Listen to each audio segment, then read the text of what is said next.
वायुपुराणम् उत्तरार्धम् चतुस्त्रिंशोऽध्यायः विष्णुवंशवर्णनम्। सूत उवाच सात्वते रूपसम्पन्नं कौशल्या सुषुवे सुतं भजिनं भजमानं च दिव्यं देवावृधं नृपम् अंधकञ्च सहाभोजं वृष्णिञ्च यदुनन्दनम् तेषां हि सर्गाश्चत्वारः शृणुध्वं विस्तरेण वै। भजमानस्य शृञ्जय्यां बाह्यश्चोपरि बाह्यकः शृञ्जयस्य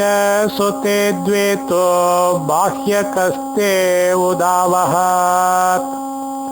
तस्य भार्ये भगिन्यौ ते प्रासूतेति सुतान् बहून्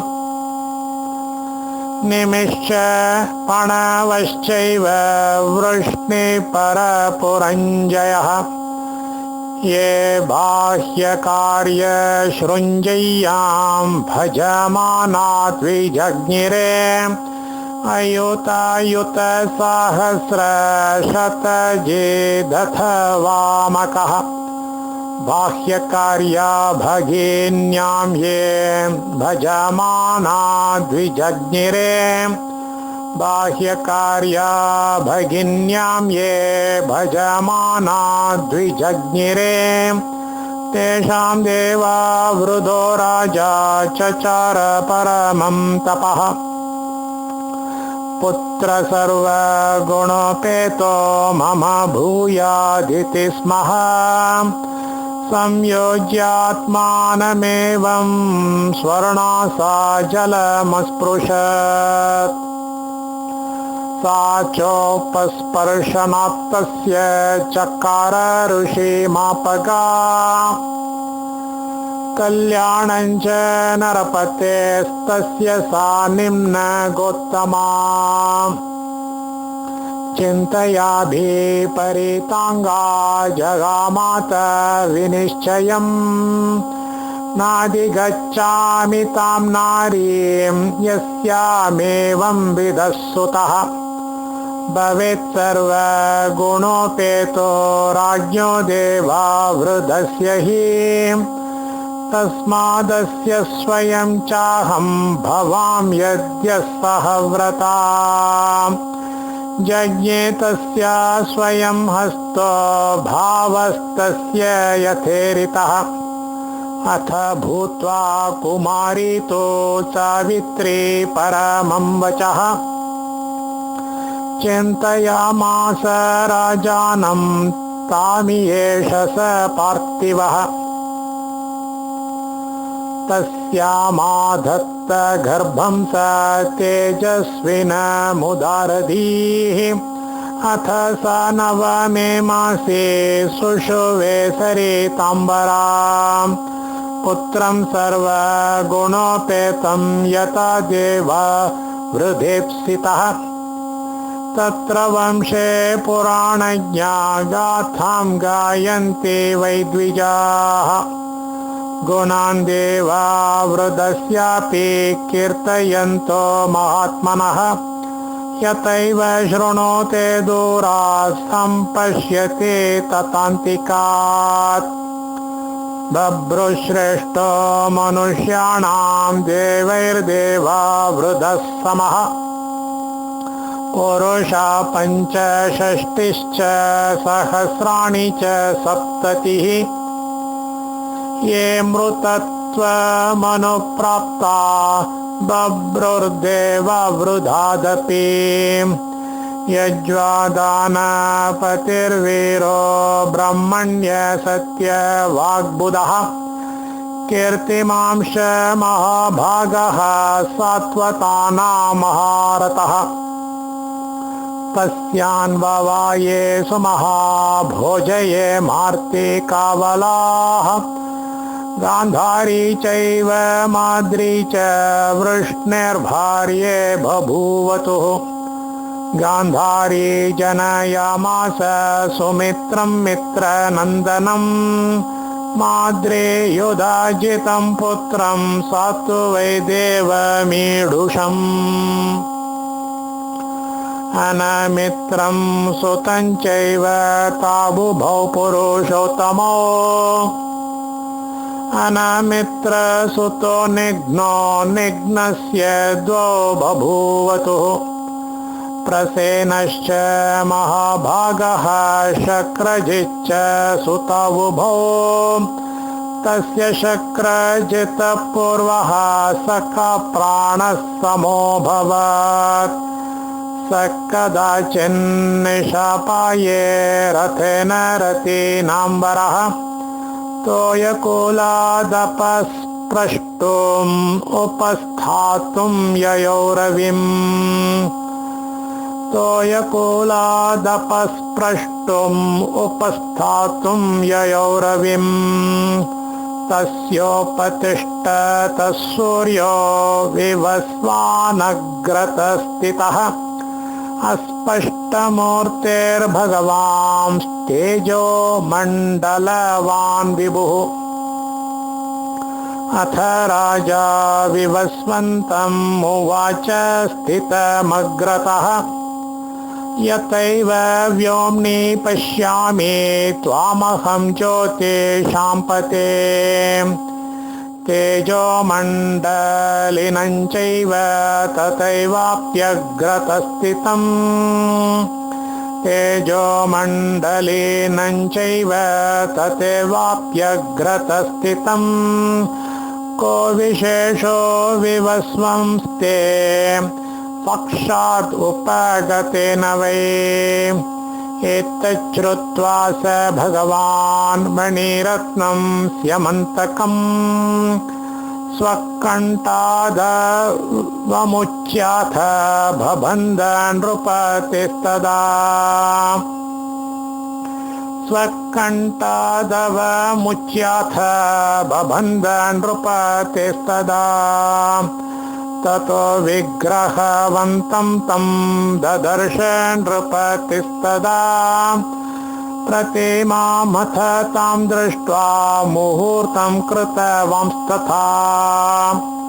तमत्ति प्रस्थितं भूयो विवस्वन्तं स शक्रजित् प्रोवाचाग्नि सवर्णं त्वं येन लोकान् प्रयास्यति तदैव मणिरत्नं तन्मां भवान् दातुमर्हति स्यमन्तकं नाम मणिं दत्तवांस्तस्य भास्करः सत्तमाभद्य नगरं प्रविवेश महीपतिः तं जना पर्यधावन्त सूर्योऽयं गच्छतीतिह सभां विस्माययित्वाथ पुरीमन्तःपुरं तथा तं प्रसेनिजिते दिव्यं मणिरत्नं स्यमन्तकम् ददो भ्रात्रे नरपतिः प्रेम्णा शक्रजिदुत्तमम् स्यमन्तको नाम मणिर्यस्य राष्ट्रे स्थितो भवेत् कालवर्षी च पर्जन्यो न च व्याधि भयं तदा लिप्सां चक्रे प्रसेनात्तो मणिरत्नं स्यमन्तकम् गोविन्दो न च तं लेभे शक्तोऽपि न जहार च कदाचिन्मृगयां यातः प्रसेनस्तेन भूषितः स्यमन्तककृते सिंहात् वधं प्राप्त सुदारुणम् जाम्बवान् वृक्षराजस्तु तं सिंहं निजघाणवै आदाय च मणिं दिव्यं स्वं बिलं प्रविवेशः तत्कर्म कृष्णस्य ततो वृष्ण्यन्धकमहत्तराः तत्कर्म कृष्णस्य ततो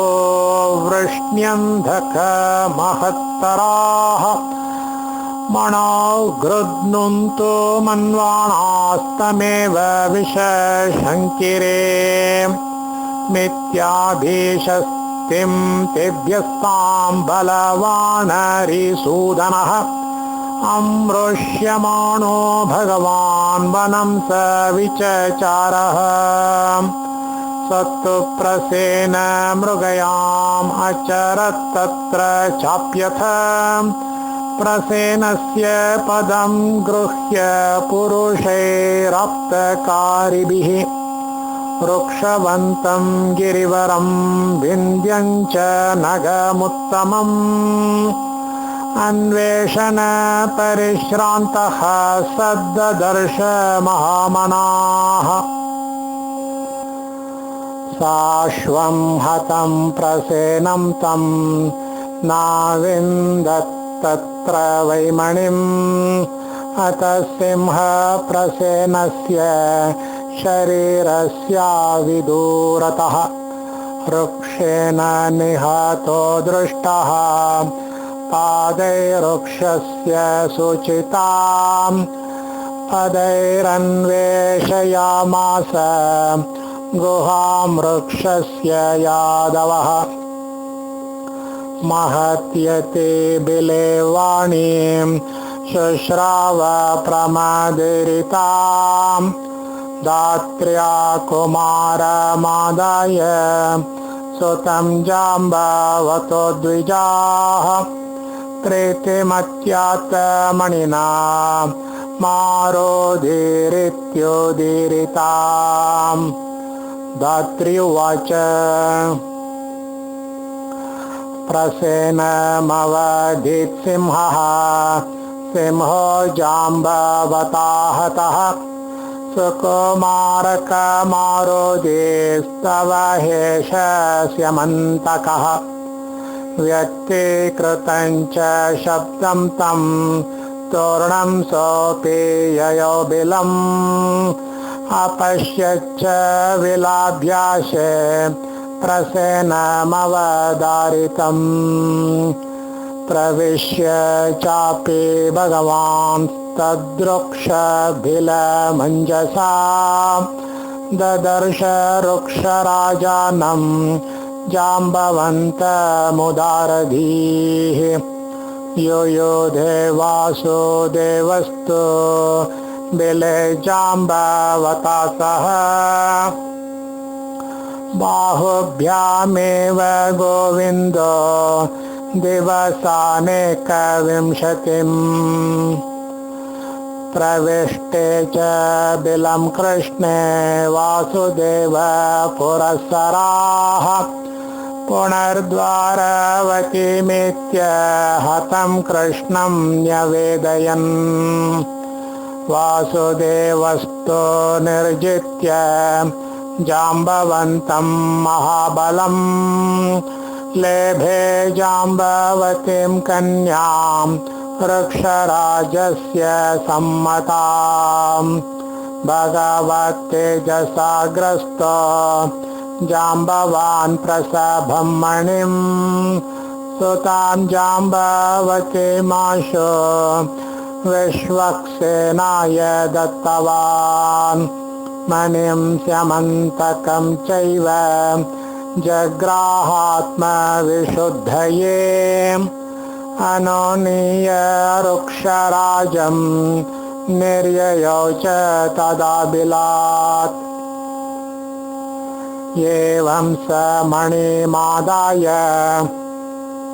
विशुद्ध्यात्मानमात्मना ददौ सत्राजिते तं वै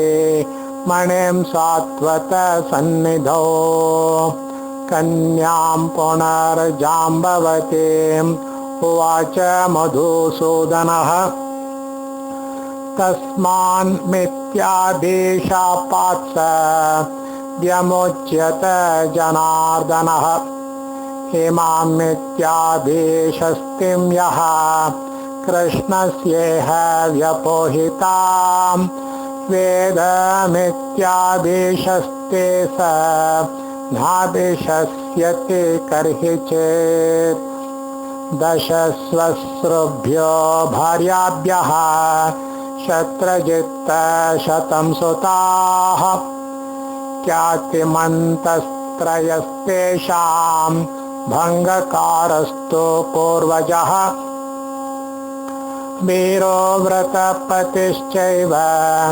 ह्यपस्वान्तश्च सुप्रियः हतद्वारावती नाम भङ्गकारस्य सुप्रजा सुषुवे सा कुमारीस्तो तिस्रो रूपगुणान्विताः सत्यभामोत्तमा स्त्रीणां व्रतिनिव दृढव्रता तथा तपस्विनी चैव पिता कृष्णस्य तां ददौ यत्तत्राजिते कृष्णो मणिरत्नं स्यमन्तकम्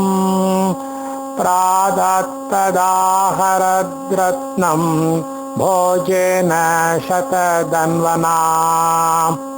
तदा हि प्रार्थयामास सत्यभामामनिन्दिताम् अक्रोरो रत्नमन्विच्छन् मणिञ्चैव स्यमन्तकम् भद्रकारं ततो हत्वा शतधन्वा महाबलः रात्रौ तं मणिमादाय ततो क्रूराय दत्तवान् अक्रूरस्तु तदा रत्नं मादाय स नरर्षभः समयं कारणं चक्रे बोध्यो नान्यैस्त्वयेत्युत वयमभ्युपपत्स्यामः कृष्णेन त्वं प्रदर्शितः मम च द्वारका सर्वा वशे तिष्ठन्त्य संशयम् हते पितरे दुःशार्ता सत्यभामा यशस्विनी प्रययो रथमारुह्य नगरं वारणावतम् सत्यभामा तु तद्वृत्तं भोजस्य शतधन्वनः भर्तुर्निवेद्य दुःखार्ता पार्श्वस्था श्रोण्यवर्तयत् पाण्डवानां तु दग्धानां हरिकृत्वोदकक्रियां तुल्यार्थे चैव भ्रातॄणां नियोजयति सात्यकिम् ततः ततस्त्वरितमागम्य द्वारकां मधुसूदनः पूर्वजं हलीनं श्रीमान् इदं वचनमब्रवीत् हतप्रसेन सिंहेन सत्राजिच्यत धन्वना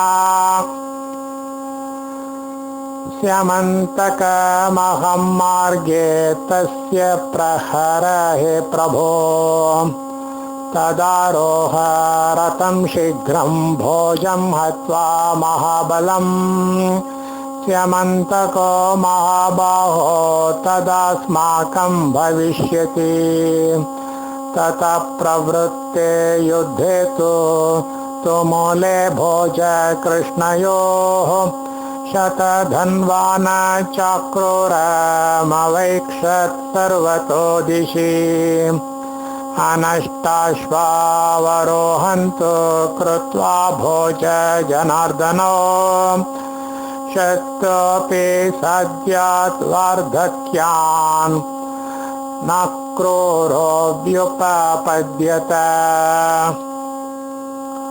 अपयाने ततो बुद्धिं भूयश्चक्रे भयान्वितः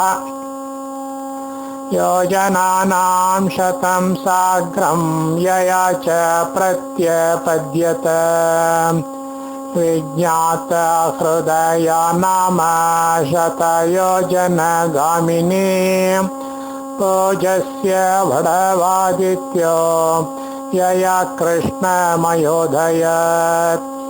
प्रवृद्धवेगावडवात्वध्वनां शतयोजनं दृष्टारतगतिस्तस्य शतधन्वानमर्दयत् ततस्तस्य हयास्ते तु श्रमात्खेदाच्च वैद्विजाः कमुत्पेतो रतप्राणाः कृष्णो राममथाब्रवीत् तिष्ठस्त्वेह महाबाहो दृष्टदोषा मया हयाः पद्भ्यां गत्वा हरिष्यामि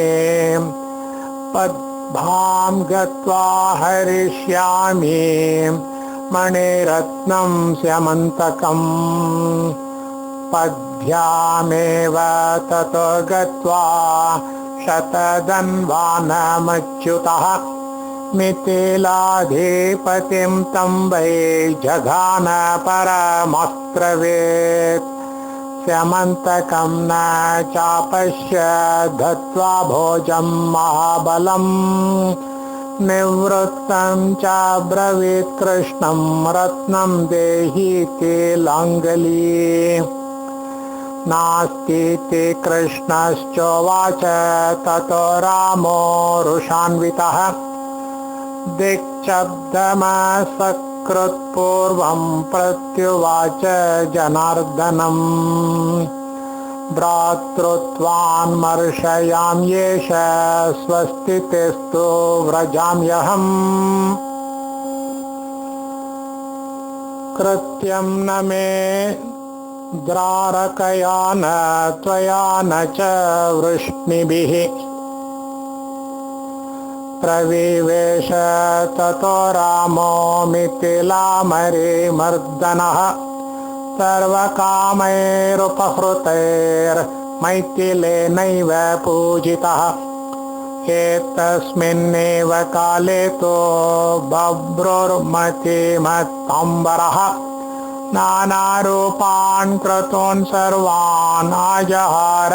निरर्गलान् दीक्षामयं सकवचं रक्षार्थं प्रविवेशः स्यमन्तककृते राजा घजिपुत्रो महायशाः अर्थान् रत्नानि चाग्र्याणि द्रव्याणि विविधानि च षष्टिवर्षगते काले यज्ञेषु विन्ययोजयत् अक्रूरयज्ञ इत्येते ख्यातास्तस्य महात्मनः बह्वन्न दक्षिणा सर्वे सर्वकामप्रदायिनः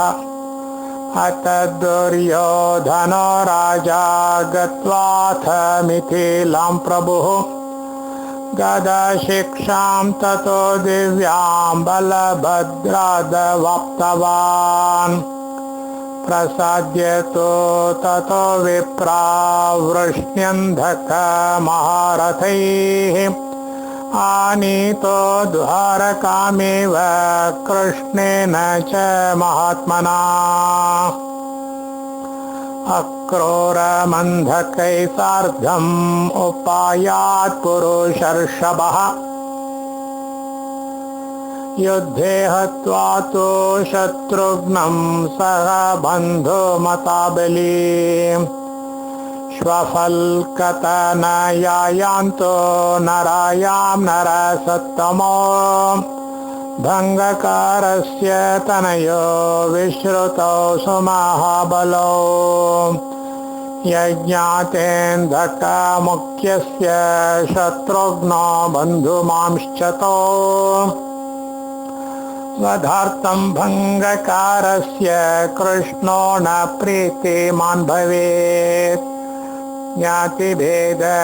भयाद्भीतः समुपेक्षितवंस्तथा अपयाते तथा क्रूरे नावर्षत्पाकशासनः अनावृष्ट्या हतं राष्ट्रम् अभवत् तद्वगोद्यतम् ततः प्रसादयामासुरक्रूरं कुकुरान्धकाः पुनर्द्वारावतीं प्राप्ते तदा दानपतौ तथा प्रववर्ष सहस्राक्षः कुक्षौ जलनिधिस्ततः कन्याञ्च वासुदेवाय स्वसारं शीलसम्मताम् अक्रूर प्रददौ श्रीमान् प्रीत्यर्थं यदुपुङ्गवः अत विज्ञाय योगेन कृष्णो बभ्रुगतं मणिं सभामध्ये तदा प्राह तमक्रूरं जनार्दनः यच्च रत्नं मणिवरं तव हस्तगतं प्रभो तत्प्रयच्छस्व मानार्ह विमतिं चात्र मा कृताः षष्टिवर्ष गते काले यद्रोषो भूत्तदा मम सुसंरूढ सकृत्प्राप्तस्तत्कालाश्रित्य सम्महान् ततः कृष्णस्य वचनात् सर्वसात्वत संसदि प्रददौ तं मणिं बभ्रोरक्लेशेन महामतिः तत आर्जव सम्प्राप्त बभ्रुहस्तादरिन्दमः ददौ प्रहृष्टमनसा तं मणिं बभ्रवे पुनः स कृष्णहस्तात् सम्प्राप्य मणिरत्नं स्यमन्तकम् आबध्य गान्धिनी पुत्रो वीरराजांशो मानिव इमामित्याभिषस्तिं यो विशुद्धामपि चोत्तमाम् वेदमित्याभिषस्तिं स न व्रजेच्च कथञ्चन अनिमित्राच्च निर्जज्ञे कनिष्ठाद्वृष्णिनन्दनात् सत्यवाक् सत्यसम्पन्नः सत्यकस्तस्य चात्मजः सात्यकेर्ययोधानस्य तस्य भूते सुतो भवत् भूतेर्युगन्धरपुत्र इति भूत्या प्रकीर्तिताः जज्ञाते तनयो वृक्षेः स्वफल्कश्चित्रकश्चयः श्वफल्कस्तो महाराजो धर्मात्मा यत्र वर्तते नास्ति व्याधि भयं तत्र न चावृष्टि भयं तथा कदाचित् काशीराजस्य विभोस्तु द्विजसत्तमाः 3 वर्षाणि विषये नावर्षत्पाकशासनः तत्र वासयामास श्वफल्कं परामार्चितम् श्वफल्कपरिवासेन प्रावर्षत्पाकशासनः श्वफल्क काशीराजस्य सुतां भार्यामनिन्दिताम् गान्धिनीं नाम गांसाहि ददौ विप्राय नित्यशः सा मातुरुदरस्था वै बहुवर्षशतान् किल वसति स्म न वै जज्ञे सर्वस्तां तां पिता ब्रवीत् जायस्व शीघ्रं भद्रन्ते किमर्थं चापि तिष्ठसि प्रोवाच चैनं गर्भस्था सा कन्या गौर्दिने दिने यदि दत्ता तदास्यामि यदि स्यामि हतं पितः ततेत्युवाच तां तस्याः पिता काममपुपुरत् दाता यज्वाच शूरश्च श्रुतवान् तेति प्रियः तस्य पुत्र स्मृतो क्रूरः श्वफल्को भूरि दक्षिणः उपमङ्गुस्तथा मृदुरश्चारी मे जयः गिरिरक्षस्तथा यक्षः शत्रुघ्नो वारिमर्दनः धर्मभृच्च सृष्टचयो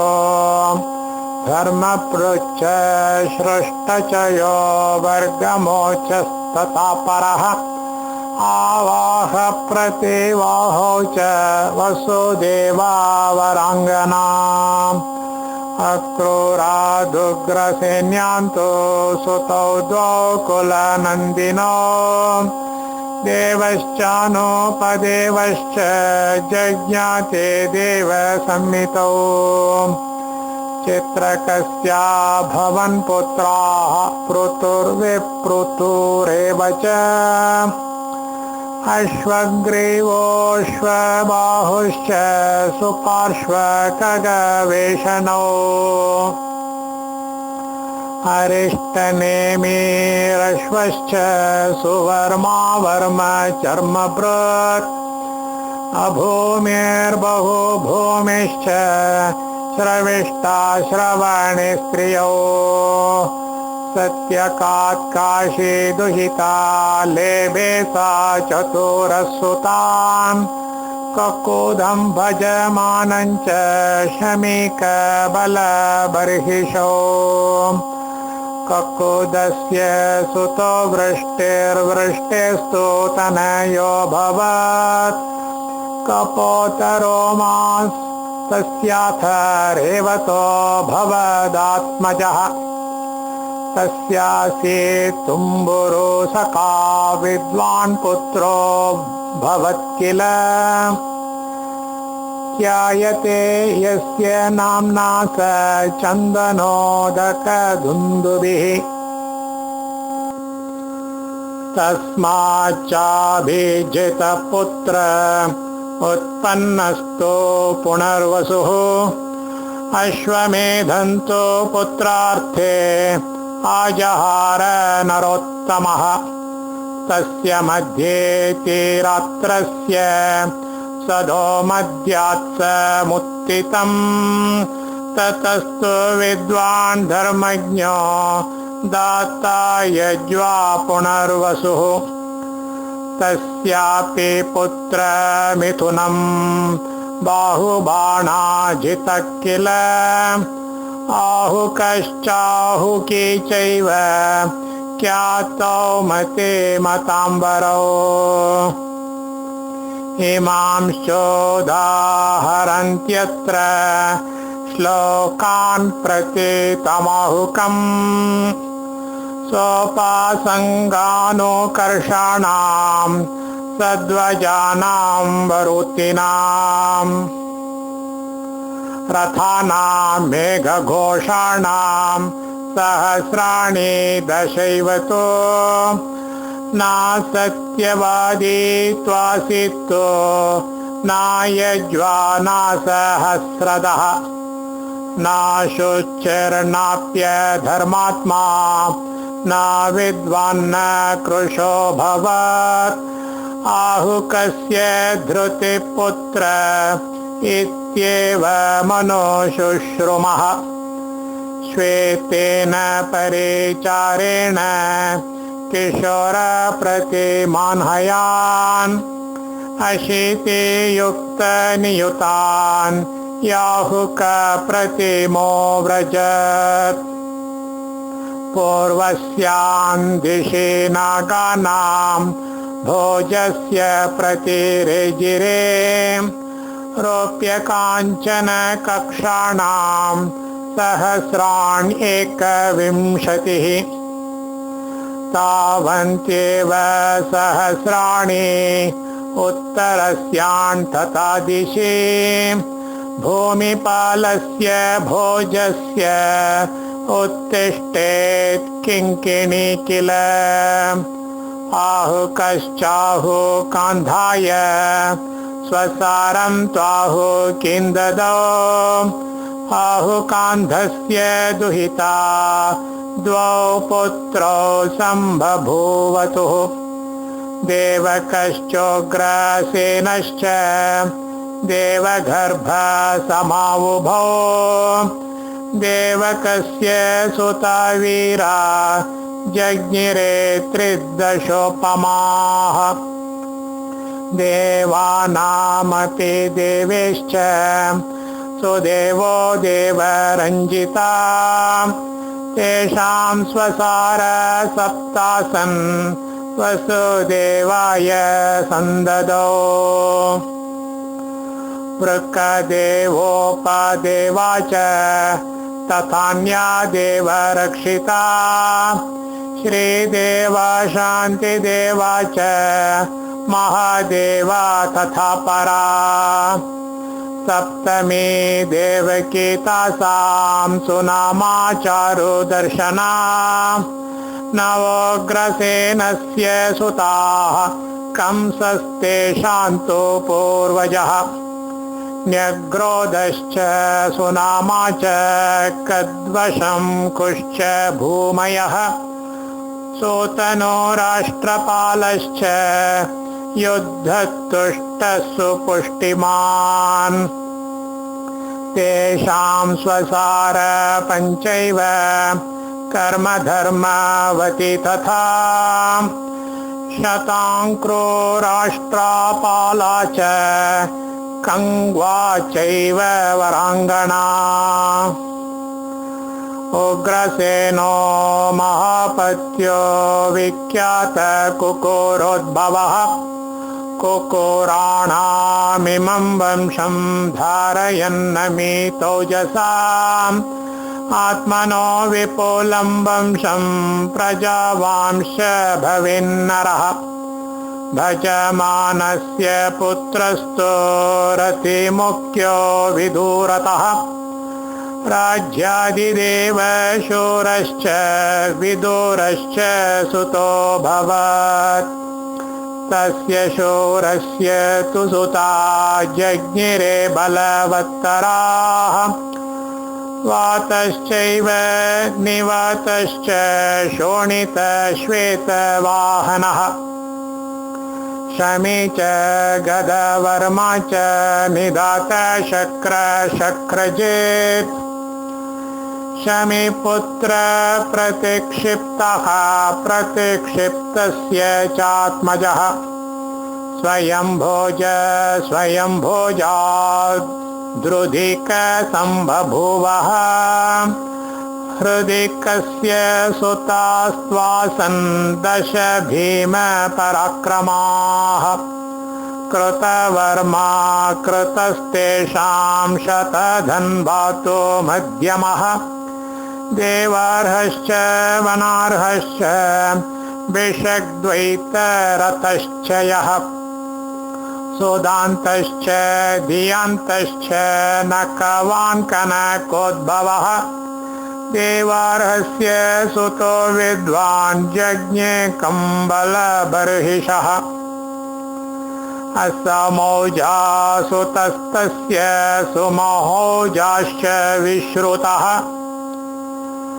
अजावपुत्राय ततः प्रददाव समौजसे सुदंष्ट्रञ्च सुरूपञ्च कृष्ण इत्यन्धका स्मृताः अन्धकानामिमं वंशं कीर्तयानस्तु नित्यशः आत्मानो विपुलं वंशं लभते नात्र संशयः अस्मभ्यां जनयामास शूरो वै देवमानुषीं माश्यान्तो जनयामास शूरो वै देवमीडुषम् भाष्यान्तो जज्ञिरे शूरात् भोजायां पुरुषा दश वसुदेवो महाबाहुः पूर्वमानकदुन्दुभिः जज्ञे तस्य प्रसूतस्य दुन्दुभे प्राणदद्दिवे आनकानाञ्च संह्रादः सुमहान भवद्दिवे पपात पुष्पवर्षञ्च शूरस्य भवने महत् मनुष्यलोके कृष्णेऽपि रूपे नास्ति समो भुवि यस्यासीत् पुरुषाग्र्यस्य कीर्तिश्चन्द्रमसो यथा देवभागस्ततो जज्ञे ततो देवश्रवा पुनः अनादृष्टे कडश्चैव नन्दनश्चैव भृञ्जिनः श्यामशमीको गण्डूषः चतस्रस्तो वराङ्गनाः पृता च श्रुतवेदा च श्रुतकीर्ति श्रुतश्रवाः राजादिदेवी च तथा पञ्चैता वीरमातरः पृतां दुहितरं चक्रे कुन्तिस्तां पाण्डुरावहत् अनापत्याय वृद्धाय कुन्तिभोजाय तां ददौ तस्मात् कुन्तीति विख्याता कुन्तिभोजात्मजा पृथा कुरु वीर पाण्डुमुख्यस्तस्मात् भार्यामविन्दत पृता जज्ञे ततः पुत्रान् त्रीनग्नि समतेजसः लोके प्रतिरथान् वीरान् शक्रतुल्य पराक्रमान् धर्मात् युधिष्ठिरं पुत्रं मारुताच्च वृकोदरम् इन्द्रात् धनञ्जयं चैव पृथा पुत्रान् जीजनत् माद्रवत्यां तु जनिता वाश्विनाविति विश्रुतम् नकुलसह देवश्च रूपः सत्त्वगुणान्वितो जज्ञे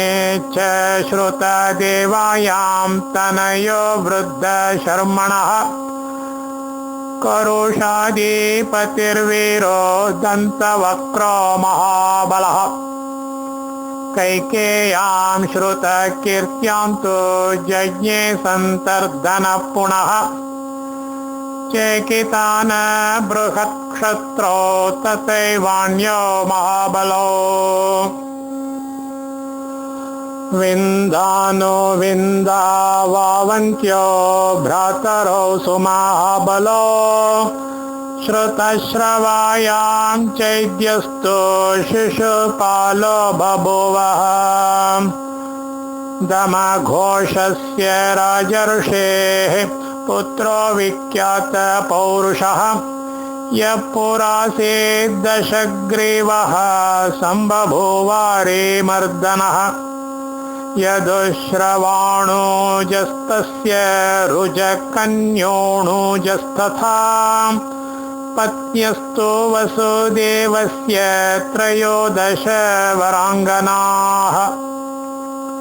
पौरवी रोहिणी चैव मदिरा चापरा तथा तथैव भद्रा वैशाखी देवकी सप्तमी तथा सुगन्धिर्वनराजी च द्वे चान्ये परिचारिके रोहिणी पौरवी चैव वाल्मीकस्यात्मजा भवत् ज्येष्ठा पत्नी महाभागा दयिता न कदुन्दुभेः ज्येष्ठं लेभे सुतं रामं सारणं निशभं तथा दुर्दमं दमनं शुभ्रं पिण्डारककुशितको चित्रां नाम कुमारीं च रोहिण्यष्टो व्यजायत। पौत्रो रामस्य जज्ञाते विज्ञातो निशीतोत्सुको पार्श्वे च पार्श्वनन्दी च शिशुः सत्यद्रुतिस्तथा। मन्दबाह्योत्तरामाण गिरिको गिर एव च शुक्लगुल्मेति गुल्मश्च दरिद्रान्तक एव च। कुमार्यश्चापि पञ्चाद्या नाम तस्ता निबोधत अर्चिष्मते सुनन्दा च सुरसा सुवचास्तथा। तथा शतबला चैव सारणस्य सुतास्त्विमाः भद्राश्वो भद्रगुप्तिश्च भद्रविघ्नस्तथैव च। भद्रबाहुर्भद्ररथो भद्रकल्पस्तथैव च। सुपार्श्वककीर्तिमांश्च रोहिताश्वश्च भद्रजः दुर्मदश्चाभिभूतश्च रोहिण्याकुलजा स्मृताः नन्दोपनन्तदौमित्रश्च कुक्षिमित्रस्तथाचलः। चित्रोपचित्रे कन्ये च स्थितपुष्टिरतापरः मदिराया सुता ह्येते सुदेवोऽथ विजज्ञिरे। उपबिम्बोत बिम्बश्च सत्त्वदन्तमहोजसो चत्वारयेते विख्याता भद्रापुत्रा महाबलाः।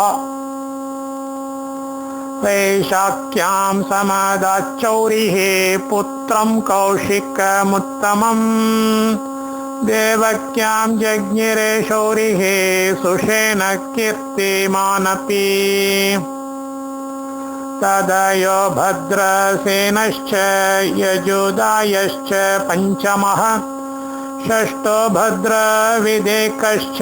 कंसः सर्वान् जघानतान्।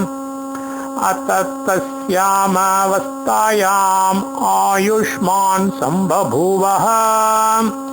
लोकनाथ पुनर्विष्णुः पूर्वकृष्ण प्रजापतिः। अनुजाता भवत्कृष्णा सुभद्रा भद्रभाषिणी कृष्णा सुभद्रेति पुनर्व्याख्याता वृष्णिनन्दिनी। कृष्णा सुभद्रेति पुनर्व्याख्याता वृष्णिनन्दिनी।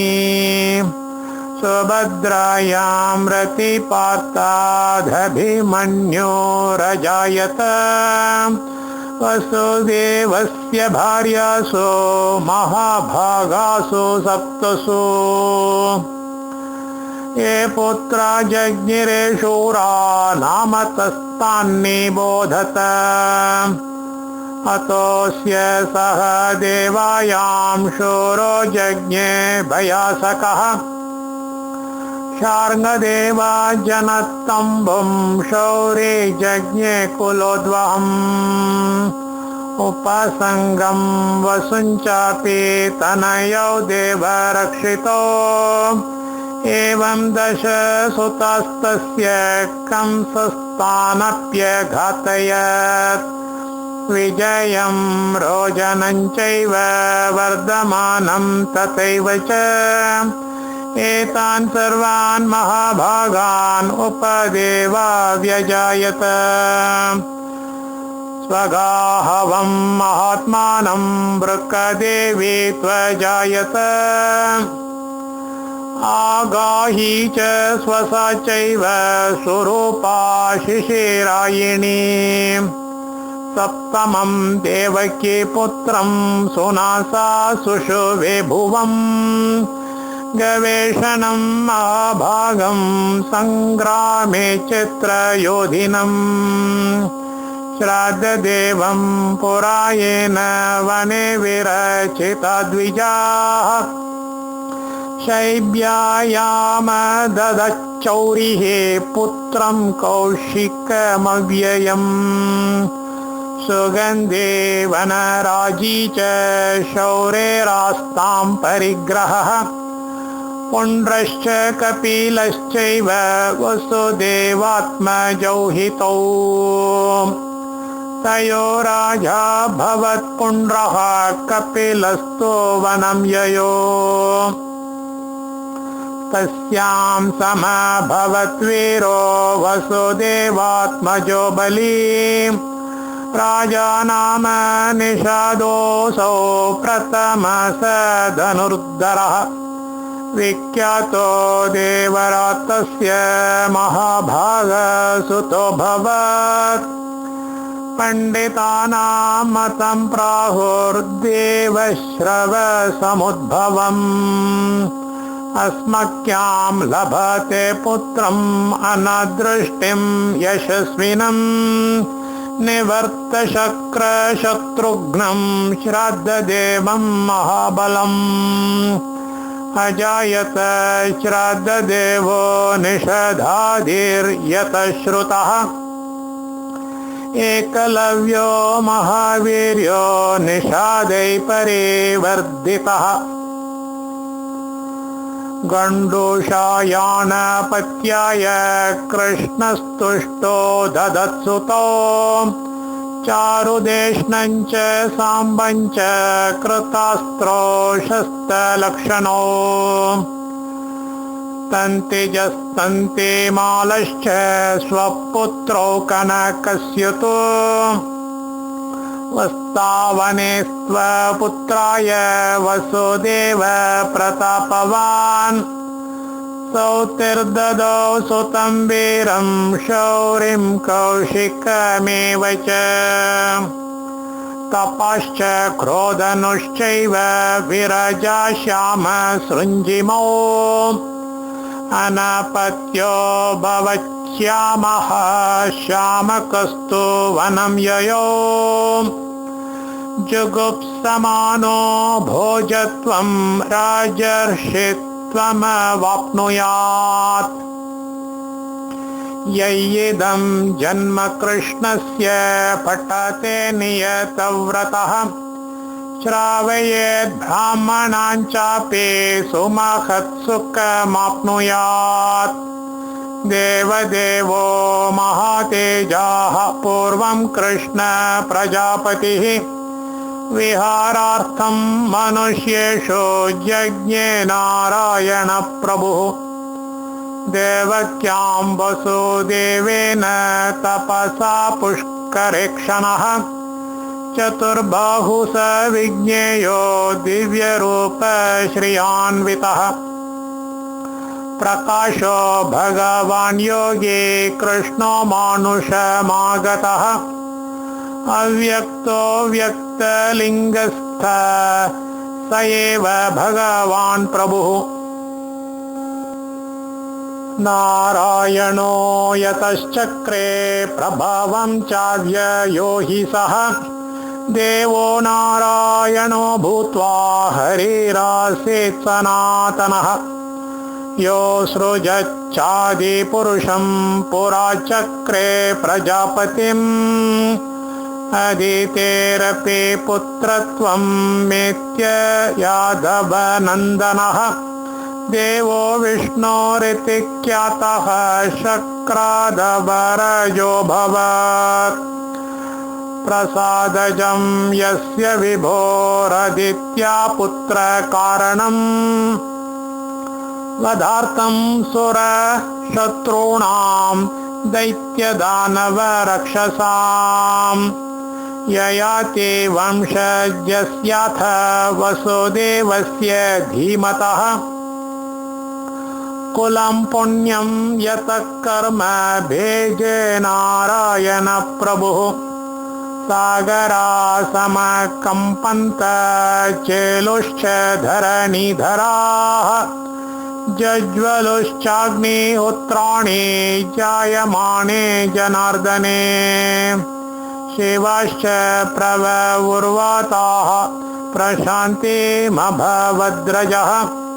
ज्योतिंष्यभ्यधिकं रेजोर्जायमाने जनार्दने अभिजिन्नाम नक्षत्रं जयन्ती नाम शर्वरी मुहूर्तो विजयो नाम यत्र जातो जनार्दनः अव्यक्त शाश्वत कृष्णो हरिर्नारायण प्रभुः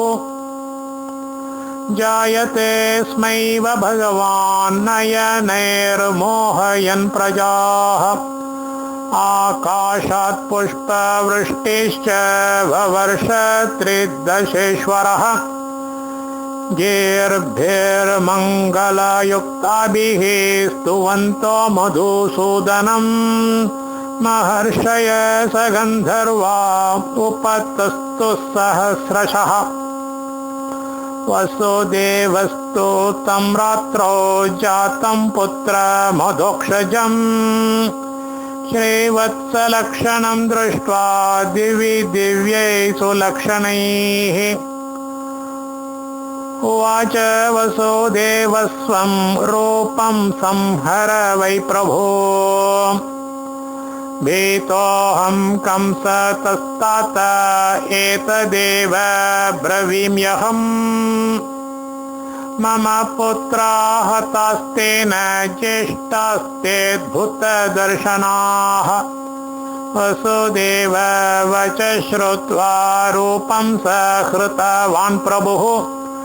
अनज्ञातपितात्वेनं नन्दगोपगृहं गतः उग्रसेन मते तिष्ठन् यशोदायै तदा ददौ तुल्यकालन्तो गर्भिण्यो यशोदा देवकी तथा यशोदानन्दगोपस्य पत्नी सा नन्दगोपतेः यामेव रजनीं कृष्णो जज्ञे वृष्णिकुलप्रभुः तामेव रजनीं कन्यां यशोदापि व्यजायत तं जातं रक्षमाणस्तु वसुदेवो महायशाः प्रादात् पुत्रं यशोदायै कन्यां तु जगृहे स्वयं दत्वैनं नन्दगोपस्य रक्षमामिति चाब्रवीत् सुतस्ते सर्वकल्याणो यादवानां भविष्यति अयं स गर्भो देवक्या अस्मत्क्लेशान् हनिष्यति उग्रसेनात्मजायाञ्च कल्यामानः कुदन्धुभिः निवेदयामास तदा कन्येते शुभलक्षणाम्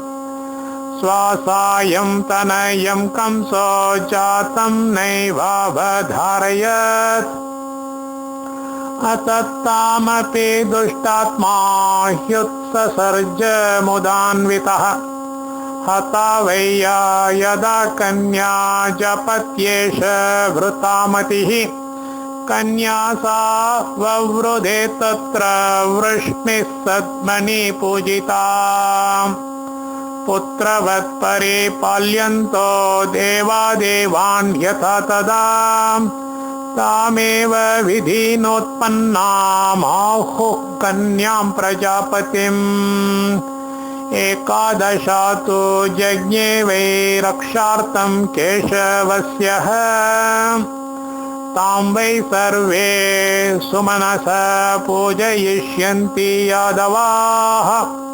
देवदेवो दिव्यवपुः कृष्णः संरक्षितो नया ऋषय ऊचुः किमर्थं वसुदेवस्य भोजकंसो नराधिपः जघानपुत्रान् बालान् वै तन्नो व्याख्यातुमर्हसि सूत उवाच शृणुध्वं वै यथा कंसः पुत्रानानकदुन्दुभेः जाताञ्चिषून् सर्वान् निष्पिपेष वृतामतिः भयाद्यथा महाबाहुर्जातकृष्णो विवासितः तथा च गोषो गोविन्दः संवृद्धपुरुषोत्तमः उक्तं हि किल देवक्या वसुदेवस्य धीमतः सारथ्यं कृतवान् कंसो युवराजस्तदभवत् ततोऽन्तरिक्षे वागासीत् दिव्याभूतस्य कस्यचित् कंसो यया सदा भीतः पुष्कलालोकसाक्षिणी यामेतां वहसे कंस रथेन परकारणात् अस्याय सप्तमो गर्भः सते मृत्युर्भविष्यति तां श्रुत्वा व्यतीतो वाणीं तदा कंसो वृतामतिः निष्क्रम्य खड्गं तां कन्यां हन्तु कामो भवत्तदा तमोवाच महाबाहुर्वसुदेव प्रतापवान् उग्रसेनात्मजं कंसं सौहृदात् प्रणयेन च न स्त्रियं क्षत्रियो जातो हन्तुमर्हति कश्चन उपाय परिदृष्टोऽत्र मया यादवनन्दन योऽस्य सम्भवते गर्भः सप्तमपृथिवीपते तमहन्ते प्रयच्छामि तत्र कुर्या यथाक्रमम्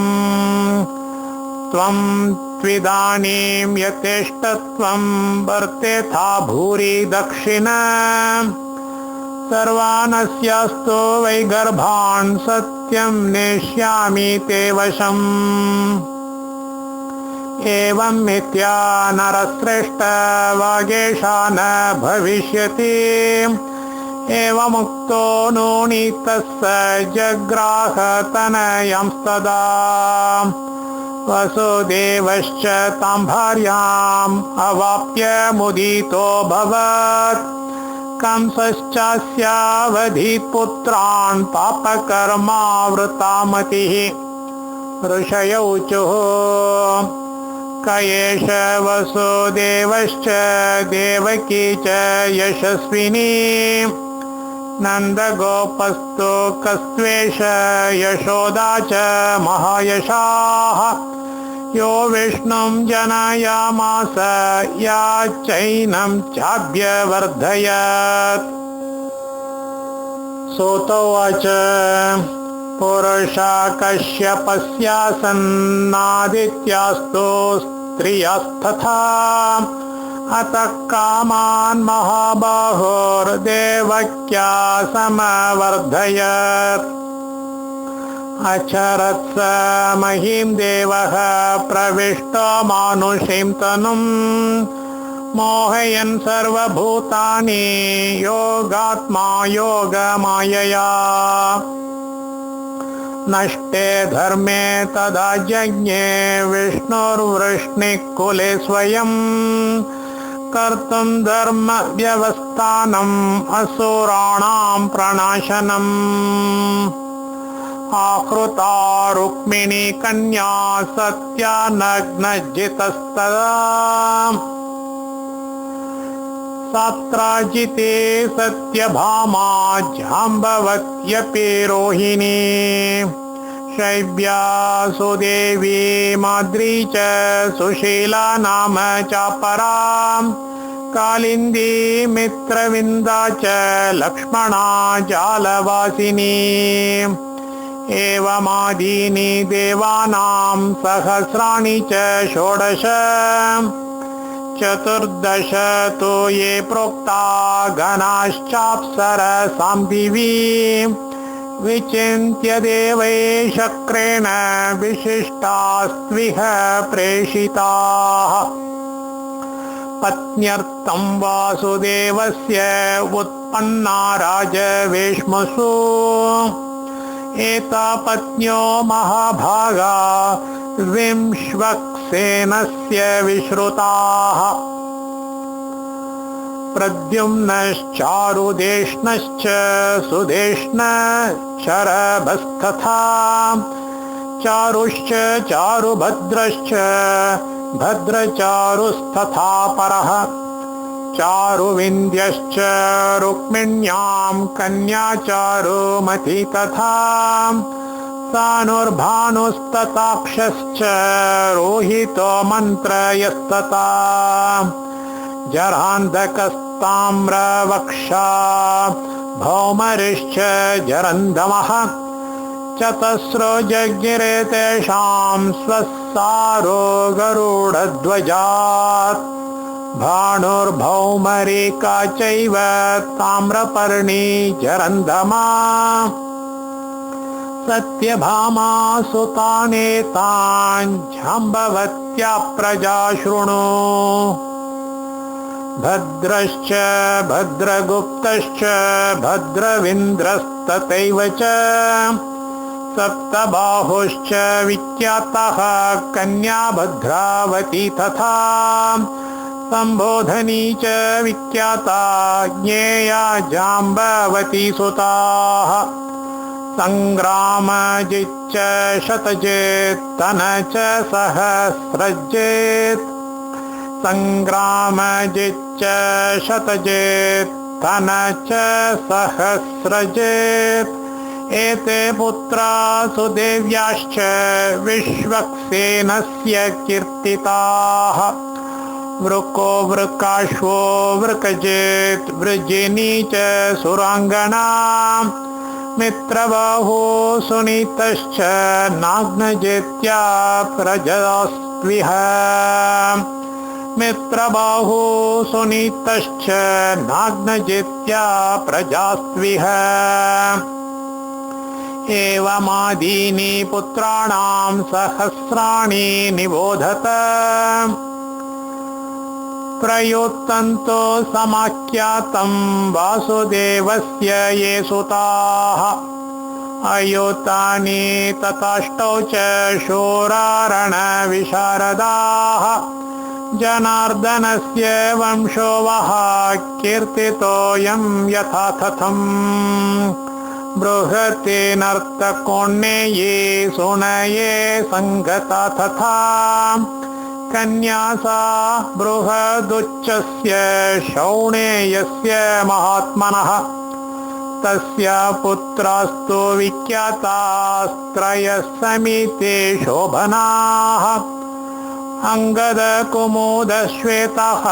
कन्या श्वेता तथैव च अवगाहश्च चित्रश्च शूरश्चित्रभरश्च यः चित्रसेन सुतश्चास्य कन्या चित्रवती तथा तुम्बश्च तुम्बबाणश्च जनस्तम्भश्च ताबुभौ उपाङ्गस्य स्मृतौ द्वौ तु वज्रारक्षिप्र एव च भूरिन्द्रसेनो भूरिश्च गवेशस्य सुतावुभौ युधिष्ठिरस्य कन्या तु सुतनुर्नाम विश्रुता तस्यामश्वसुतो जज्ञे वज्रो नाम महायशाः वज्रस्य प्रतिबाहुस्तु सुचारुस्तस्य चात्मजः काश्मासु पार्श्वं तनयं जज्ञे साम्भातरस्विनम् तिस्रकोट्यस्तु पुत्राणां यादवानां महात्मनां षष्टिं शतसहस्राणि वीर्यवन्तो महाबलाः देवांशा सर्व एवेह उत्पन्नास्ते महौजसः दैवासुरे हता ये च असुरा वै महातपाः इहोत्पन्ना मनुष्येषु बाधन्ते सर्वमानवान् तेषामुत्सादनार्थं तु उत्पन्ना यादवे कुले कुलानि 10 चैकञ्च यादवानां महात्मनां सर्वमक्ककुलं यद्वत् वर्तते वैष्णवे कुले विष्णुस्तेषां प्रमाणे च प्रभुत्वे च व्यवस्थितः निदेशस्थायिभिस्तस्य वध्यन्ते सर्वमानुषाः निदेशस्थायिभिस्तस्य बध्यन्ते सर्वमानुषाः इति प्रसूतिर्वृष्णीनां समासव्यासयोगतः कीर्तिता कीर्तनाच्चैव कीर्तिसिद्धिमभीप्सिताम् इति श्रीमहापुराणे वायुप्रोक्ते विष्णुवंशाणु कीर्तनं नाम 34 अध्यायः।